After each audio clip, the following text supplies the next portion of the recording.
Have you ever wondered how much food dye is in your sports drink? Of course you have, because you're smart and nerdy and wonderful and curious. A typical sports drink is made out of water, some sugar, some salt for electrolytes, and usually some kind of food dye to give it a pretty color. Now, because it is a colored solution, we can find out how much food dye is in here using a process called Beer's Law. Ladies and gentlemen, welcome to AP Chemistry, section 3.13, all about the Beer-Lambert law. In this video, we're going to find out what the Beer-Lambert law is. We're going to use it to determine how much blue number 1 is in here, and then we're going to look at some questions that you're likely to see on your AP exam or in your chemistry travels. So let's get started.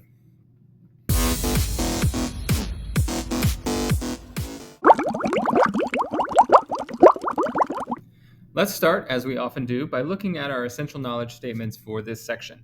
The Beer-Lambert law relates the absorption of light by a solution to three variables according to the equation A equals epsilon, B, and C.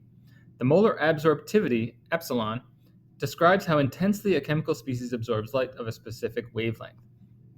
The path length B and concentration C are proportional to the number of light-absorbing particles in the light path. In most experiments, the path length and wavelength of light are held constant.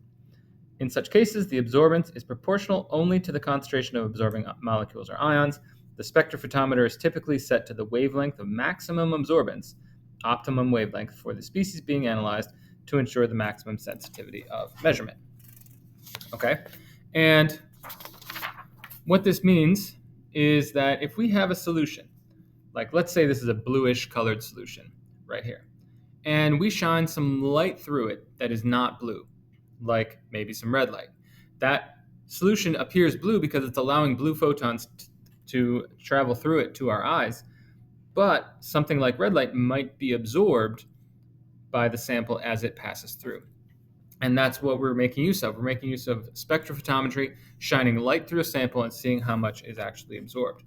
And different solutes have different wavelengths at which they absorb photons. And so what we have to do is find the wavelength that's appropriate for what we're doing. For example, copper, I'd choose something over here. Nickel, I would choose something in there, and so on. So let's get some paraphrasing on the Beer-Lambert law. It states that for a solution that contains a light-absorbing species, the absorbance of the solution is proportional to the concentration. Meaning, if the concentration doubles, the absorbance also doubles, and so on. A equals epsilon, B, C. Epsilon and B, they're going to be typically constant. Molar absorptivity, which is unique to each substance, and the path length is usually 1 centimeter from machine to machine. All right, and since E and they are typically held constant, A is essentially proportional to C. All right, so another rephrasing. Beer's law states that a colored solution will absorb certain wavelengths of light in proportion to its concentration. There is a linear relationship between absorbance and concentration. So as the concentration would go up, the absorbance would also go up in a linear fashion. So we'll see that in our... And then here's how it works. What we do is if we have a set of concentrations, a set of standards of known concentration, we can run them and see what their absorbances are. That should be a linear relationship. Then the unknown sample can then be measured for absorbance, and the equation for the line, or the graph for the line, can be used simply to say, all right, it's got this absorbance, that must mean it's got this concentration. And it's a useful tool for finding out how concentrated your solution is. And you usually get a graph, something that looks like this. We're going to see this graph a little bit later in the questions, so get excited about that. And a typical spectrophotometer or a spectrometer would have a light source that you could adjust the wavelength to see, exactly what the wavelength of optimum absorbance would be. And then it shines that light through your cuvette. That's what this is. And it's typically 1 centimeter. And that solution then absorbs some of the photons. Maybe not all, but it'll absorb some of them. And the detector here, which knows how much light went in, can detect how much light went out and give you an absorbance reading on your sample. This next slide has a lot of writing on it, and it's a bunch of steps as to how to perform a Beer's law experiment. I'm going to give you my own explanation of each step as I do it for the Gatorade situation, but you may want to just get this down or take a screenshot, pause the video, and make sure you have this available so that you can follow along. In today's experiment, our unknown sample is the sample of Gatorade Glacier Freeze, and in order to do the Beer's Law, we prepped a solution containing 7 micromoles per liter of blue number 1 food dye. And blue number 1 food dye is a beautiful molecule with a really great structure and a nice blue color, and it's got a molar mass of 793 grams per mole. From that solution, we made a series of serial dilutions. When you do a serial dilution, you start with a known stock solution, the one that you know the most about. Then you take a small amount of that and put it into a new container and add a little distilled water. Again, a known amount, so you know how much the solution is diluted.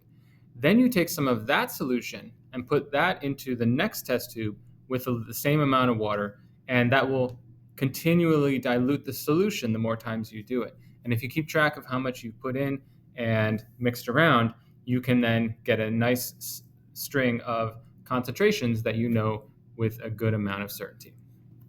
Then we took a set of standards and put them into little cuvettes so they're ready to go in the spectrometer. We also made one with distilled water, and we used that to calibrate the colorimeter. And we added that point to our graph. Then we ran the rest of the samples in order, inputting the known concentration at each point, and at the end we had a fairly linear graph. Once we had the graph with the line of best fit and the equation for that line, we were able to run our sample of Gatorade and get an absorbance reading. This we will use the equation for the line to calculate the concentration of the Gatorade. Once we have the absorbance of our Gatorade sample, 0.13, we can plug it into the equation for the best fit line on our graph that was generated. Here's the slope, here's the intercept. I plug in for the y, the absorbance, and I solve for x. And my answer came out to be 1.2 micromoles per liter. That unit can be any unit of concentration as long as it matches the units you were using in your known samples. So those were in micromoles per liter. Now, because the data I found for Gatorade gives it in milligrams per liter, we're going to do a couple of unit conversions. You may have to do something like this as well. 1.2 micromoles per liter, there are a million micromoles in 1 liter, in 1 mole. So I change it to moles. And then 793 grams per mole. Yep, it's a big molar mass, but that's because blue number 1 is a very big molecule with lots of carbons, sulfurs, oxygens, a bunch of pi bonding areas that give it its color. But that's its molar mass. And then to get it into milligrams, just multiply by 1,000 because there's 1,000 of those in a gram. Comes out to be 0.95 milligrams per liter. And how accurate is that? Well, the internet tells me that Gatorade, especially this Glacier Freeze, has 1 milligram per liter. So I'm 95% of the way there. And we know the internet is always right, correct? So I'm thinking I'm doing pretty good on that one. Question time. Let's get into some AP-style questions regarding Beer's Law. A student wants to analyze a solution containing potassium permanganate. The permanganate ion is a purple-colored ion in solution. The student takes the spectrum of permanganate ion using a spectrophotometer. There it is. Identify the optimum wavelength that the student should use to analyze the unknown. You're likely to see a question like this, and you just got to laser focus in on the area of most absorbance. Not much absorbance on the ends, but a good amount of absorbance right here in the middle. And I'm going to say my best optimal wavelength is about 525 nanometers. So just aim for the peak. Now your spectrometer might not have that exact wavelength, but if it's got something close to that wavelength, somewhere in this peak, you'll be okay using it, probably. Okay, here is a Beer's Law graph. It's at 590 nanometers, and we have this graph based on the best fit line shown in the graph. What is the approximate absorbance for a solution in which the concentration is 0.5 times 10 to the minus fifth? So you're probably going to see a graph and asked to find one or the other components of it. It is okay to estimate using your graph. So I'm just going to go over to 0.5 and up to the line, happens to be right on the corner at 0.1 absorbance. So that would be my answer. So usually there would be a range of acceptable values that the reader or the grader would use. If you get close to it, you should get that point. All right, another graph. What is the concentration of cobalt thiocyanate solution if it is observed to have an absorbance of 0.8? So here we're going the other way. So we go up to 0.8, and then again, we're estimating. So go ahead and, mark it up a little bit. And I'm looking at about 4 times 10 to the minus fourth. Make sure you keep track if there's any scientific notation going on. Moles per liter on that one. Okay, your turn. Do one of those quick. Take a moment, pause the video, and see the absorbance if the concentration is 1.5 times 10 to the minus fifth.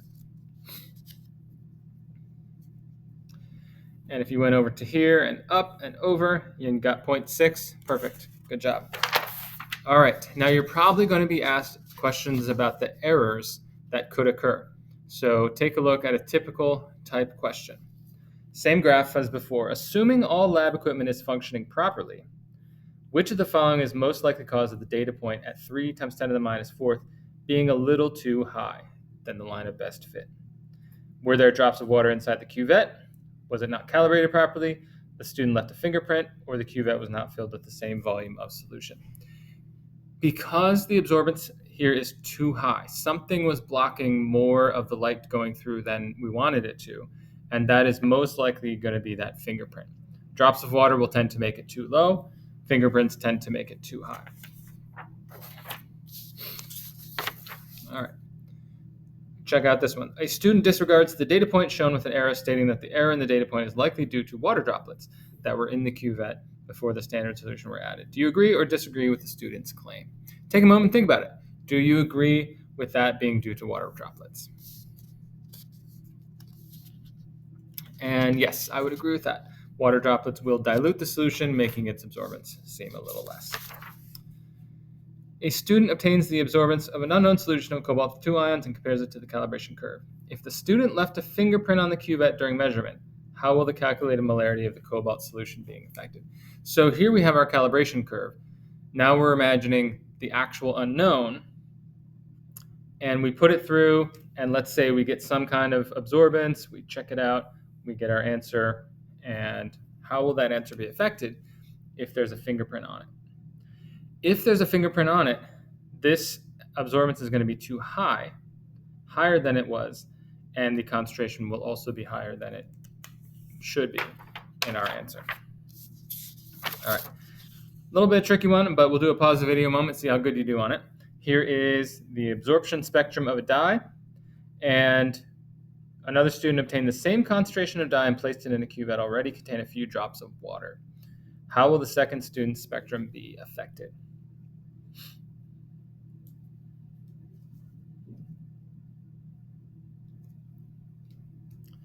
All right, and if you guessed letter C, then that would be correct. The peak itself wouldn't change. The wavelengths at which it absorbs from left to right, that wouldn't happen. But less light would get through, so I'd imagine a shorter mountain on the curve right there. Now, the last one I want to do today is this one, which involves, here's the graph, and absorbance and concentration. If the absorbance of the unknown solution is 0.4, how many moles of iron were in the original 100 milliliters of solution? So you can take a moment and read this section up here. Take a moment, see if you can calculate how much iron was in the 100 milliliters of solution, and meet me back here in 2 seconds. All right, if you attempted that one, great. And also, if you got 8 times 10 to the minus sixth moles of iron, then that's great.